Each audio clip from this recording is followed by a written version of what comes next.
Ne kemi pasur një deklarim për juve dje, por a ka ndryshuar diçka situata sot?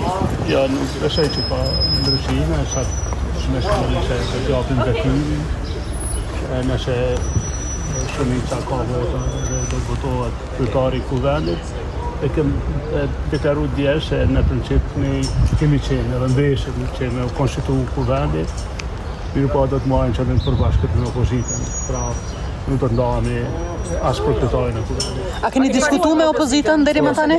Cili do të jetë qëndrimi? E keni pa edhe në media ka deklarime se opozita nuk do të merr pjesë në votim për kryetarin e kuvendit, po nëse ndryshon diçka sa na përket ne për kryetarin e kuvendit, pra nuk e bojmë pengesa. E pastaj për qeverinë e dini qëndrimin tonë. A nuk pas ndoj takim me zotin Dimaj? Jo, s'kam pas. Do ta votoni kryetarin e kuvendit? Nuk e di, pra do të jetë qëndrimi përbashkët i opozitës, ju thash edhe herë PDK, LDK dhe ne. Nuk do të ndahemi, po në parim ne jemi për, pra nuk kemi asgjë kundër, por nuk do të ndahemi nga opozita. E tha që ka pas deklarime në media nga PDK-ja dhe LDK-ja, ju pra do të thonë nuk keni takuar para? Jo, kemi komunikuar me telefon, kemi pas biseda vazhdueshme. Do të jeni ministra ashme, keni marrë një ofertë?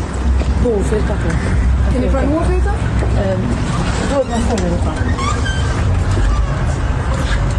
Se na tregoni a ka marrë vendosja me votimin parlamentare.